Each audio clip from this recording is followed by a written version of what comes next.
దేవునికే చెప్పాలి, మనుషునికి మనం మొరలు చెప్పుకోకూడదు. మనుషుల వైపు చూసి మనుషులకు మొరలు చెప్పుకొని మనుషుల మీద ఆనుకున్నంత వరకు దేవుడు జోక్యం చేసుకోవడానికి వెనకాడతాడు. దేవుడు అన్నాడు, నువ్వు మనుషులకు మొర్ర పెట్టు, వారు నీకు ఉత్తరం ఇచ్చేదనలా, నీవు నాకు మొర్ర పెట్టు, నేను నీకు ఉత్తరం ఇస్తానన్నాడు. నువ్వు మనుషులను అడుక్కో, నేను నీకు సాయం చేస్తానల్లా, నన్ను అడుగుము, జనములను నీకు సొత్తుగా, భూమిని దిగంతముల వరకు నీకు స్వాస్థ్యంగా ఇస్తానన్నాడు. సో మొదటి విషయంలో ఈ ఒక్క పాయింట్ని మీరు మేజర్గా తీసుకోండి. నీకు క్లియర్గా అర్థమయ్యేటట్టే చెప్తున్నాను. నేనేం తమిళం చెప్పట్లా, లేదా మలయాళం చెప్పట్లా.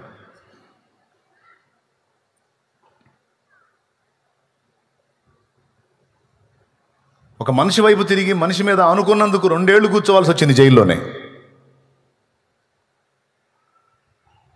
ఇర్మియా 17:5, నరులను ఆశ్రయించి శరీరులను తనకు ఆధారం చేసుకొని యెహోవా మీద నుండి తన ఆత్మను తొలగించుకుని వాడు శాపగ్రస్తుడు. నరులను ఆశ్రయించి మనుషులను ఆధారం చేసుకొని శరీరాలను ఆధారం చేసుకొని యెహోవా మీద నుండి తన ఆత్మను తొలగించుకుని వాడు శాపగ్రస్తుడు. తన హృదయాన్ని యెహోవా మీద నుండి తొలగించుకుని వాడు శాపగ్రస్తుడు. నరుల్ని కాదు ఆశ్రయించాల్సింది, ఆశ్రయపురం ఆయన. మొత్తుకున్నా, మొర్ర పెట్టినా, గోజాడినా ఆయన ఆధారం, ఆయన ఆనుకోవాల్సింది ఆయన మీద, ఏడవలసింది ఆయన దగ్గర, మొర్ర పెట్టాల్సింది ఆయన దగ్గర, ఎదురు చూడాల్సింది ఆయన కోసం, దయను వేడుకోవాల్సింది ఆయన్ని. ఏ మనుషుడు నమ్మదగిన వాడు కాదు, ఏ మనుషుడు ఎల్లప్పుడూ తోడు రాడు. వాగ్దానాలు ఇస్తారు, మాటలు ఇస్తారు, మొత్తం పోతాయి. సర్వకాల సర్వావస్థల యందు నిన్ను విడవక ఎడబాయక హత్తుకొని నిన్ను పెంచి పోషించి నడిపించి ఆదరించి బాగు చేసి బ్రతికించి నిన్ను కొలికి తెచ్చేవాడు దేవుడు మాత్రమే. హల్లెలూయా. కడలేని కడలి తీరము ఎడమాయ కడకున బ్రతుకునా, కడలేని కడలి తీరము ఎడమాయ కడకున బ్రతుకునా, గురిలేని తరుణాన వేరువగా నాదరిని నిలిచేవనా ప్రభు, గురిలేని తరుణాన వేరువగా నాదరిని నిలిచేవనా ప్రభు. నేను వెళ్ళే మార్గము నా యేసుకే తెలియును, నేను వెళ్ళే మార్గము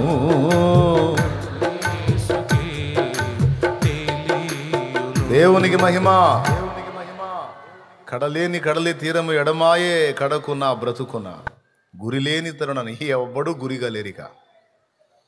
నట్టనటి సముద్రంలో ఒంటరిగా మిగిలిపోయినట్టు అయిపోయింది నా బ్రతుకు ప్రభా. ఇప్పుడు ఎవరు దిక్కు, ఎవరు దారి చూపుతారు, ఎవరు సాయం చేస్తారని నడి మధ్య నిలబడి దిక్కులు చూస్తే ఎక్కడ దిక్కు కనపడలా.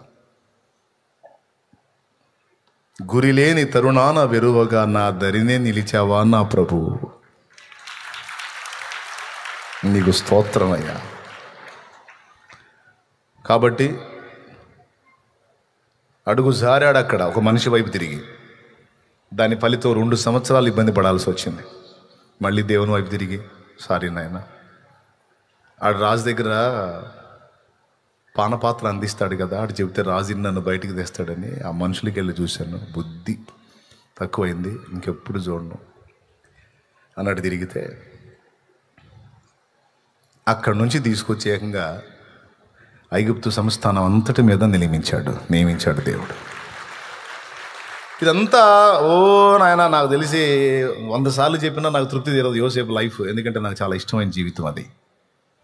కానీ ఈరోజు ఆ మ్యాటర్ ఎందుకు చెప్పానంటే, నీ మట్టుకు నువ్వు స్త్రీవైనా, పురుషుడివైనా, యవనుడివైనా, వృద్ధుడివైనా, బాలుడవైనా, బాలికవైనా, నువ్వు నడి వయస్సు గల స్త్రీవైనా, పురుషుడివైనా, నీ వయసు, నీ జ్ఞానం, నీ చదువు ఇవన్నీ పక్కన పెడితే, నీకు తెలిసినంత వరకు, దేవుని వాక్యంలో నీకు వినబడినంత వరకు, దేవుని యందు భయభక్తులు నిలిపి, దేవుడు నియమించినటువంటి నీతి నియమాల్లో, కట్టడల్లో నిన్ను నువ్వు ఇముడ్చుకొని దేవునికి భయపడి దేవుడు తృప్తిపడే విధంగా కానీ నువ్వు జీవించటం మొదలు పెడితే, నా సోదరా,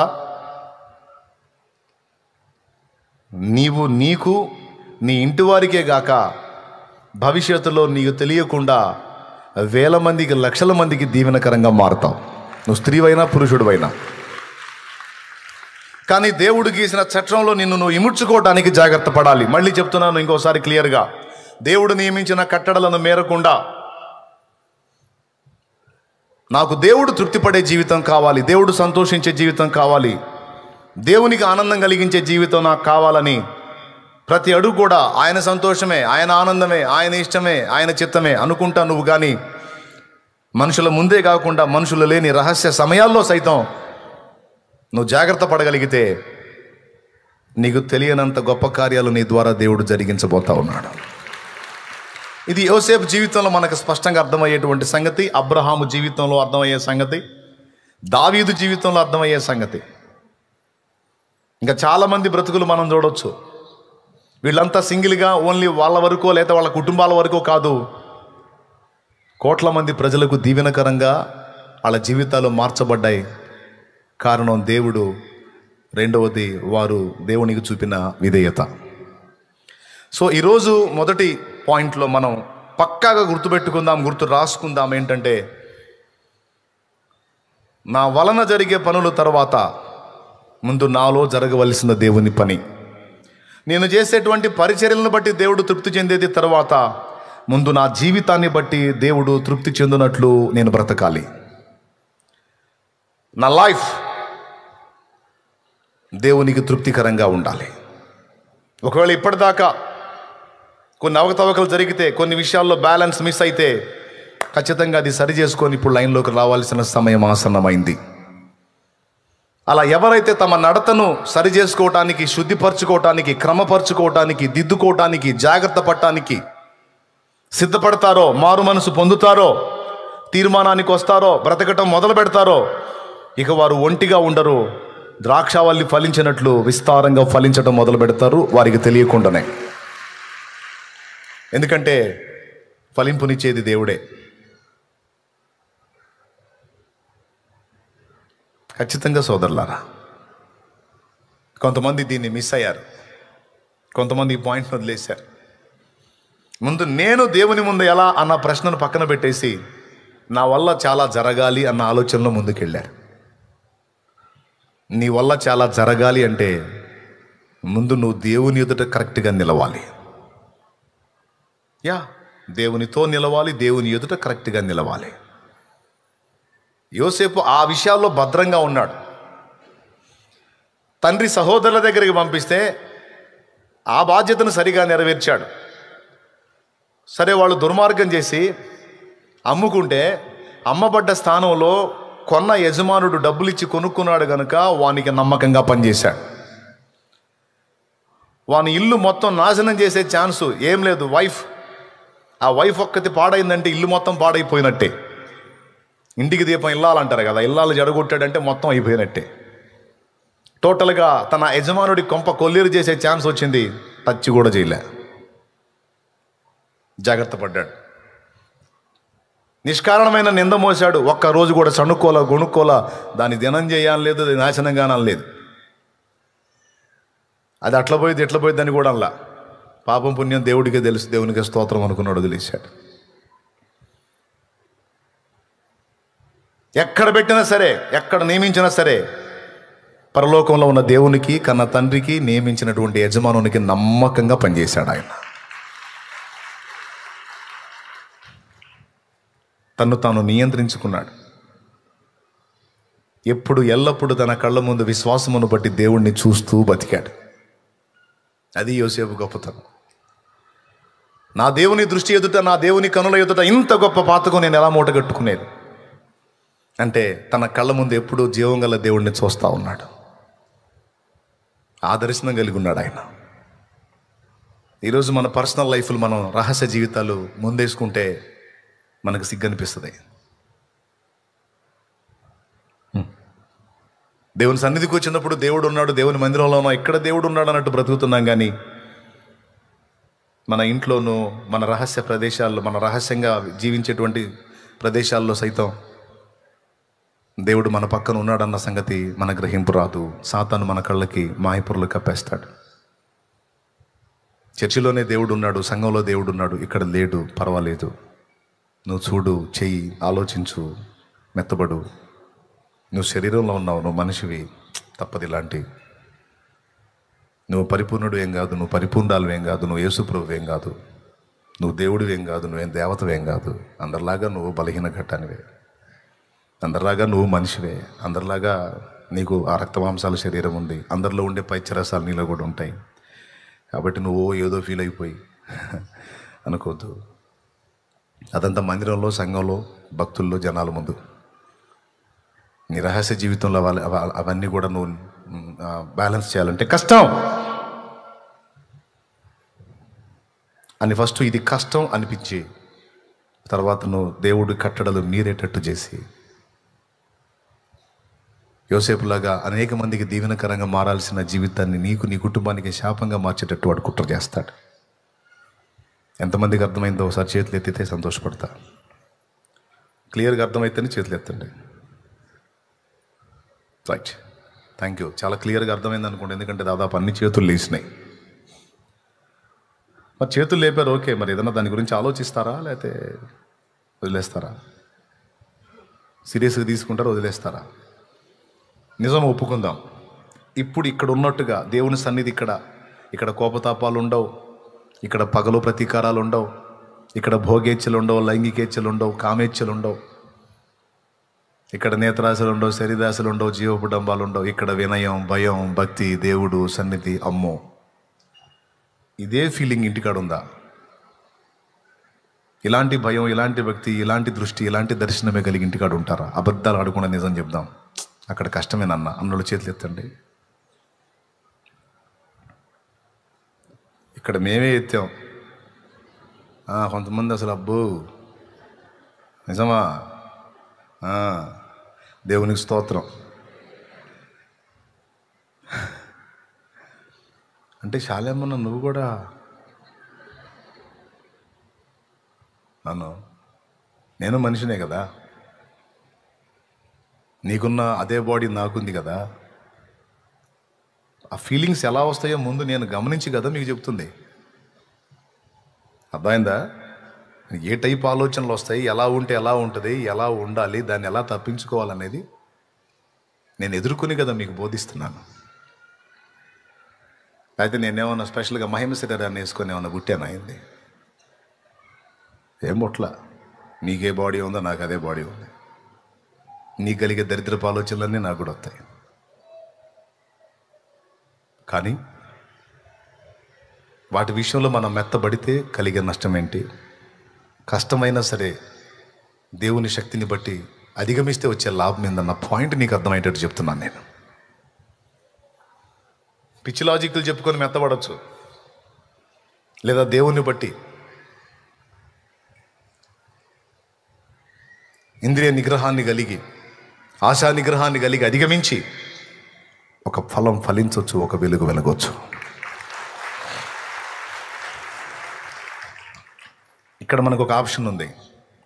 యేసయ్య అయితే ఒక్క చోట కూడా అడుగు జారలా. కానీ మనం మట్టి పురుగులం కనుక యోసేపులాగా అప్పటిదాకా దేవుని వైపు చూస్తూ సడన్గా మనిషి వైపు తిరిగినట్టు, యాకోబులాగా కొన్ని ఘట్టాల్లో అడుగులు జారినట్టు, అబ్రహాంలాగా కొన్ని ఘట్టాల్లో అడుగులు జారినట్టు ఒకవేళ జారితే వెనక్కి తిరిగి తీసుకొని దేవుని వైపు మళ్ళుకొని తిరిగి మళ్ళా ప్రయత్నం చేయడానికి మనకు ఆప్షన్ ఇవ్వబడింది, మనకు అవకాశం ఇవ్వబడింది. ఓకేనా? ఇప్పటిదాకా నువ్వు కొంచెం అటు ఇటుగా ఉన్నావు, ఇప్పటిదాకా కొంచెం చంచలంగా ఉన్నావు, ఇప్పటిదాకా కొంచెం బలహీనంగా పడతా లెగుస్తూ ఉన్నావు. అది కంటిన్యూ చేస్తావా, లేకపోతే నిలబడటానికి పోరాటం చేస్తావా? చెప్పు, ఏం చేస్తావు? ఎదురు తిరుగుతావా, మెత్తబడతావా, రాజీ పడతావా, పోరాడతావా? దేవునికి తృప్తి కలిగే విధంగా నువ్వు నడుచుకోవడానికి మొదలు పెడతావా? అబ్బో అది అసలు మనకు అసలు సాధ్యమయ్యే పనే కాదని రాజీ పడతావా? ఎవరి మనసాక్షికి వాళ్ళు, నా మనసాక్షికి నేను, నీ మనసాక్షికి నువ్వు. ఒక్కసారి కళ్ళు మూసి ఆలోచించు, నా జీవితాన్ని బట్టి నిజంగా దేవుడు తృప్తి చెందుతాడా? నా భక్తి, నా ఆత్మీయత, నేను దేవుని ప్రేమించే తీరు, నా సత్ప్రవర్తన, సత్సాక్ష్యం, నా పర్సనల్ లైఫ్లో నా సమస్త ప్రవర్తన దేవునికి తృప్తికరంగానే ఉందని నువ్వు గుండె మీద చేసుకొని నీ మనస్సాక్షికి, నాకు చెప్పొద్దు, నీ మనస్సాక్షికి చెప్పగలవా? నాకు తెలుసు మీ ఆలోచన ఏంటో. చెప్పలేదు. ఎందుకంటే చాలామంది జీవితాల్లో దేవుడు తృప్తి చెందే కాదు, దేవుడు ఆయాసపడే విషయాలు చాలా ఉన్నాయి. దేవుడు సంతోషపడే విషయం కాదు, దేవుడు నొచ్చుకునే సంగతులు చాలా ఉన్నాయి. అవే సరి చేయబడాలి, అవే దిద్దుబాటు చేయబడాలి. అవి దిద్దుబాటు చేయబడేంత వరకు నువ్వు చెరలోనే ఉంటావు, నువ్వు చెరలోనే ఉంటావు, నువ్వు శ్రమలోనే ఉంటావు. పూర్తిగా నీలో అది విరిగినప్పుడు విడుదల పొందుతావు. దేవునికి నిన్ను నువ్వు లోబర్చుకోవటం మొదలుపెట్టినప్పుడు ఫలించటం మొదలు పెడతావు. ఆఖరి పరీక్షలో కూడా పాస్ అవటానికి యోసేపుకి ఇంచుమించు 2 ఏళ్ళు పట్టింది. అది కూడా అయిపోయిన తర్వాత పోయి ఎక్కడెక్కాడు? ఐగుప్తు అధికారపీఠం ఎక్కాడు. 7 సంవత్సరాలు సమృద్ధి పంట చేతికి వచ్చినప్పుడు దాన్ని అంతటిని భద్రం చేశాడు. అప్పట్లో అగ్రరాజ్యం ఈజిప్ట్, ఐగుప్తు. మంచి పంట వచ్చింది, విచ్చలవిడిగా అమ్ముకునేవాళ్ళు, మొత్తం ఏం గింజ మిగిలేదు కాదు. చచ్చేవాళ్ళు 7 ఏళ్ల కరువులో, ఒక్కళ్ళు లేకుండా, ఆఖరి ఫరోతో సహా చచ్చేవాళ్ళు. 1 ఏడు 2 ఏళ్ళు కరువుకే చస్తాం ఆల్రెడీ, 7 ఏళ్ళ కరువు అంటే బతుకుతారేంది? ఒక ఐగుప్తే కాదు, కనాను ప్రాంతం, చుట్టుపక్కల ప్రాంతాలు, ఎన్ని ప్రాంతాలు కరువు దెబ్బతిన్నాయో. మొత్తానికి ధాన్యపు నిల్వలు దాచిపెట్టాడు. మీరు ఊహించండి, అప్పటి రోజుల్లోనే లక్షలాది మంది ప్రజలు కదా, కనానీలు అయితేనేమి, ఐగుప్తీలు అయితేనేమి, చుట్టుపక్కల ప్రాంతాల వాళ్ళు అయితేనేమి. ఒక్క యోసేపు, 100 యోసేపులు లేరు, 1000 యోసేపులు లేరు, లక్షల మంది లేరు. దేవుని కొరకు నీతిగా నిలిచి, దేవుని నియమంలో, కట్టడలో, అదుపాజ్ఞల్లో తన్ను తాను ఇముడ్చుకొని బ్రతికినటువంటి ఒక నీతిమంతుడైన యోసేపు లక్షల మందికి దీవెన. అది నీకు క్లైమాక్స్లో అర్థమైంది.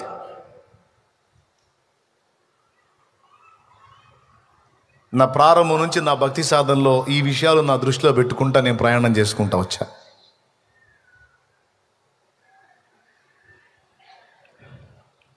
నేనొక్కడిని నీతిగా, నేనొక్కడిని నియమంగా బ్రతికితే,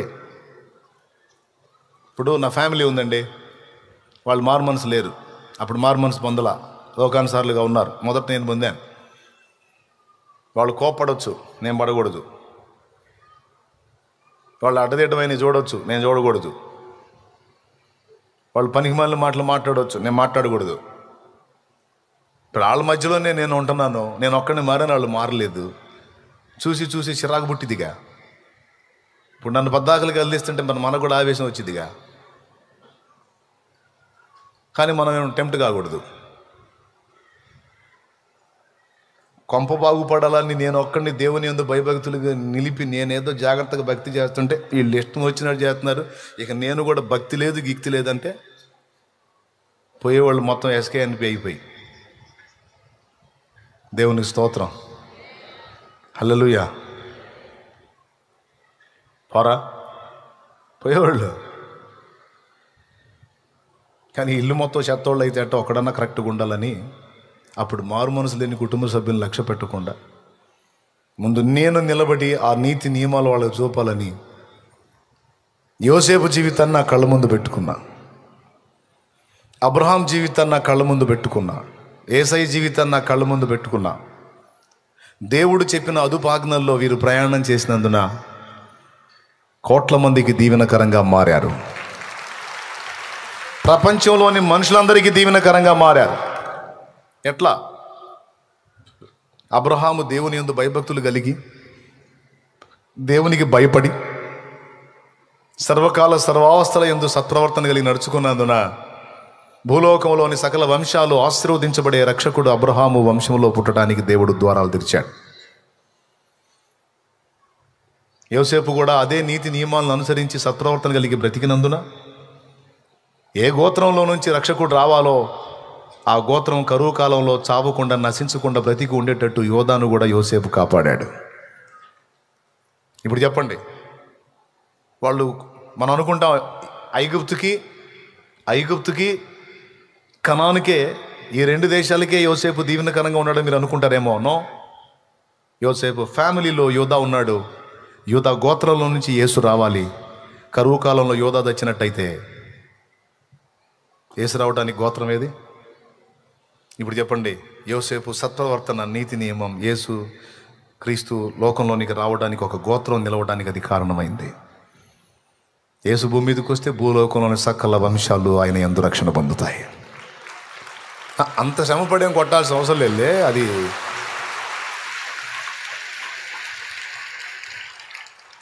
అంటే వాళ్ళకి తెలియదు అన్నీ.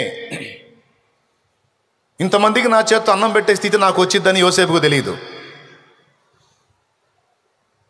దేవుడేదో నీ యందు భూలోకంలో వంశాలను ఆశీర్వదించబడితే అన్నాళ్లే కానీ అవన్నీ ఆశీర్వదించబడేదాకా మనం ఉంటామా చూస్తామా? ఏందో అనుకుని ఉండొచ్చు అబ్రహాం, కానీ వారి ద్వారా జరిగిన కార్యం మామూలుది కాదు. ఎస్తేరు తల్లిదండ్రులు లేని అనాథ ఆడపిల్ల, వరుసకు అన్నయ్య వాడి దగ్గర పెరిగింది. అమ్మ ఆయనే, నాన్న ఆయనే అన్నట్టు పెంచాడు. సమయం వచ్చింది, అమ్మా వెళ్తావా? వష్టిని విసర్జించాడంట అహస్వేరోషు. కొత్త రాణిని ఏర్పరచుకోవాలని కోరుకొని రాజకుమార్తె అయినటువంటి కన్యల్ని పిలుస్తున్నాడంట. నాకెందుకో నువ్వు వెళ్తే బాగుంటుంది అనిపిస్తుంది రా ఎస్తేరు. హదస్సా వెళ్తావా? నువ్వు చెప్తే నేను చేస్తానంది. లోబడింది, వెళ్ళింది. పక్క అన్యుల మధ్యలోకి వెళ్ళింది. తన జాతి, ప్రజలు, సొంత జనులు, బంధువర్గం మొత్తం వదిలిపెట్టి తనకు తెలియని ఒక కొత్త ప్రదేశానికి వెళ్ళింది. కానీ ఎక్కడున్నా, ఇంట ఉన్నా, బయట ఉన్నా, తన స్వజనుల మధ్య ఉన్నా, అన్యజనుల మధ్య ఉన్నా, హదస్సానే నిప్పే అన్నట్టు ఉంది. ఎక్కడున్నా సరే ఆడపిల్ల అయితేనే, అనాథ అయితేనే, అమ్మా నాన్న ప్రేమ రుచి చూడందైతేనే, దిక్కులేందైతేనే,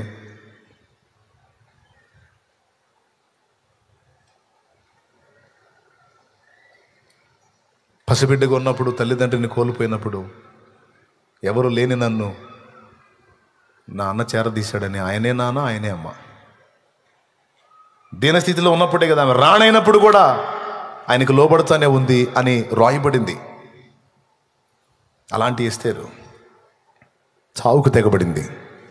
అన్ని జనులకు మధ్యలోకి పోయినా కూడా వాళ్ళ ఆలోచనలోకి వెళ్ళలా, తన నీతిని మేరలా, పిచ్చి పిచ్చి వేషాలు వేయలే, మిగిలిన రాజకుమార్తెలు ప్రవర్తించినట్టు వెర్రి వేషాలేం వేయలే.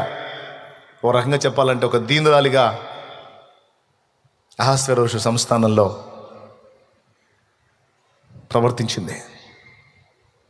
ఒక రకంగా చెప్పాలంటే మిగిలిన ఆడపిల్లల ప్రవర్తన అంతా ఒక రకంగా ఉంది. యూదురాలైన ఎస్తేరు ప్రవర్తన, అదే హదస్సా ప్రవర్తన ఒక రకంగా ఉంది. Separate life. చూశారు అక్కడుండే షండులు, వాళ్ళందరూ చూశారు. హేగే చూశాడు, మొత్తం అంతఃపురంలో ఉన్న వాళ్ళు చూశారు. మిగిలిన వాళ్ళందరూ వేరండి, ఈ అమ్మాయి పిచ్చిపిల్ల, అమాయకురాలు అని ఆమె గురించి మంచి సాక్ష్యం ఇస్తూ ఉన్నారు. అందరికీ ఆమె చూసినప్పుడు దయ పుట్టింది. ఎందుకంటే ఇతరులు చూసి దయపడే విధంగా తను దీన మనస్కురాలై నడుచుకుంది, సత్ప్రవర్తనను కనపరిచి మొదట విజయం అక్కడే పొందింది. రాజును గెలవాలంటే ముందు రాజు దగ్గర ఉండేవారిని గెలవాలా. ఎంత బర్రో చూడాలి. దేవునికి స్తోత్రం చెప్తారా? రాజును కొట్టాలంటే ముందు రాజు దగ్గర ఉండేవాళ్ళని గెలవాలి. అందుకే చాలామంది ఏమనుకుంటారంటే చాలామంది తెలియదు ఈ సంగతి. దేవుడు తన ఆమోదాన్ని నీకు తెలపాలంటే ముందు దైవజనుల ఎదుట నీ ప్రవర్తనని కనిపెడతాడు ఆయన. నిన్ను బట్టి ఒక దైవజనుడు ముందు తృప్తి చెంది సంతృప్తుడై నిన్ను గురించి దేవుని ముందు సంతోషించాలి. అది ఎంత దీవెనో తెలుసా నీకు? రాజును గెలవాలంటే ముందు రాజు దగ్గర ఉండే వాళ్ళ హృదయాలను గెలవాలి. చాలామంది తెలియదు పాపం. నా దగ్గర జాగ్రత్తగా ఉంటే చాలా అనుకుంటారు. పాపం అక్కడ బల దగ్గర ఉండేవాళ్ళే ఎగతాళి చేసేవాళ్ళు, తేలిగ్గా మాట్లాడేవాళ్ళు, తృణీకరించేవాళ్ళు, నువ్వు కాదా ఆయన లేడా అనేవాళ్ళు అరబందులు చాలామంది ఉన్నారు. తృణీకారం పొందిన వాళ్ళు ఏం చెబుతారో తెలుసా? ఫలానా వ్యక్తి వచ్చారు, ఇలా మాట్లాడారని నాకు అందిస్తారు. అప్పుడు నేను ఒకవేళ సమయం ఇద్దాం అనుకున్నా కూడా నేను ఇప్పుడు గలవను పొమ్మనంట. ఒక్కొక్కళ్ళు వచ్చి ఓవర్ యాక్షన్ చేస్తారు. నేను వచ్చానని చెప్పండి, నేను వచ్చానని తెలియదా, నేను వచ్చానని చెప్పండి అంటారు. నేను వచ్చాను అని చెప్పండి అంటే మాత్రం నేను ఇంకా అందుబాటులో కూడా ఉండను. ఇటు పోయేది ఇటు పోతా. నేను వచ్చానని దేవుడి సన్నిధికి వచ్చి నేను వచ్చాను ఏందిరా ఎచ్చులు? ఎక్కడ ఎచ్చులు పడతా? నీ పెత్తనం సాగే దగ్గర పడి ఎచ్చులు. నువ్వు దేవుని సన్నిధిలో పడతావా? ఏమనాలి? నేను దేవుని ముందు నువ్వు దేవుడి కాడికి మొనగాడు నేను వచ్చానని చెప్పుకో అంటే ఆ మాట అనకపోతే అయ్యా ఆయన చేత కొంచెం 2 ముక్కలు ప్రార్థన చేయించుకుందామని వచ్చాను ఆయన దీనంగా అంటే నేను ఏడున్నా వస్తా. రాడా ఏంది, ఎందుకు రాడు, ఎంతసేపు ఉండాలి ఏంది అన్నారు అనుకో, ఈ మధ్యలో లేకుండా పోతా. ఇప్పుడు సాయంత్రం దాకా కూడా దొరకనిక. అదే శిక్ష. తిట్టుకొని సణుక్కొని కొనుక్కొని మళ్ళీ చర్చికి రాకపోయినా పర్లేదు అట్లాంటి చెత్తోడు. దేవునికి స్తోత్రం. ఎప్పుడు గట్టిగా వాళ్ళే చెబుతారు. ఆ బల్ల దగ్గర వాళ్ళే చెబుతారు ఎవరు ఏందనేది, వచ్చినోడు ఎట్లా వచ్చాడనేది. అర్థమైంది నేను చెప్పింది? ఎస్తేరుకి తెలుసా సంగతి. అందుకే రాజు మనసుని గెలవాలంటే ముందు వీళ్ళ మనసుల్ని. కానీ ఎస్తేరుకు తెలియదు ప్రపంచానికే దీవెనకరమైన పాత్రగా ఆమె నిర్ణయించబడిందని, లోక మొత్తాన్ని రక్షించడానికి వచ్చే లోకరక్షకుడైనటువంటి ప్రభు వంశావళిని తను కాపాడబోతుందని, ఆ జనాంగాన్ని తను భద్రపరచబోతుందని, లోక మొత్తానికి యేసు రక్షకుడైతే ఆయన వచ్చే జనాంగాన్ని తను సేవ చేయబోతుందని ఎస్తేరుకు తెలియదు. మళ్ళీ మళ్ళీ మళ్ళీ మళ్ళీ పాయింట్ ఎందుకు మీకు రేట్ చేసి చూపిస్తున్నానో కొంచెం ఆలోచన చేయండి. నీకు తెలియదు నీ చేత దేవుడు గొప్ప కార్యాలు చేయించబోతున్నాడు. కొడితే గంట కొట్ట మళ్ళీ చచ్చుదేపులు కొట్టవాలి. నీకు తెలియదు, నువ్వు ఊహించని కార్యాలు దేవుడు నీ ద్వారా చేయించబోతున్నాడు. నీకు తెలియదు, నువ్వు కలలో కూడా అనుకోని సంగతులు నీ ద్వారా నా దేవుడు చేయబోతున్నాడు. ప్రవచనాత్మకంగా ఇది మాట్లాడుతున్నాను నేను. సేవకుడు, విశ్వాసి, పరిచారకుడు, స్త్రీ పురుష భేదం లేదు చెప్తున్నాను నేను. నియంత్రించుకో. దేవుని కట్టడంలో కొంచెం అడుగులు సరి చేసుకో. తర్వాత నువ్వే చూస్తావు. తేలిగ్గా లెక్కేసుకుంటున్నావు. నీ జీవితాన్ని నువ్వు తక్కువ అంచనా వేసుకుంటున్నావు. నిన్ను నువ్వే తృణీకరించుకుంటున్నావు. మంచిదే, తగ్గింపు మంచిదే.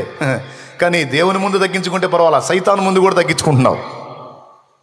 సైతాను ఎదిరించి పోరాడాల్సిన నువ్వు సైతాను ముందు కూడా దీన మనసుకురాలు అయి సైతాను నేను దీనురాలను అంటున్నావు. ఒక్క తన్నుది అంటున్నాడు వాడు నిన్ను.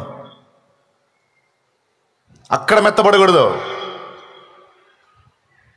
వాడు చూపే ప్రలోభాలకు లొంగకూడదు, లోపడకూడదు, తేలికగా అడుగులు జారకూడదు, చీప్ మెంటాలిటీ కలిగి ఉండొద్దు. దేవుడు కొన్ని ప్రిన్సిపల్స్ ఇచ్చాడు నీకు, అందులో నువ్వు బ్రతకాలి.